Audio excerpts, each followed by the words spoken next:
Welcome back to the channel. In today's video, I'm going to show you how to limit your laptop battery charge to around 80% in Windows 10 and Windows 11. So let's get started.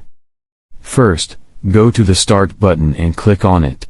In the search bar, type battery and then click on Battery Saver Settings.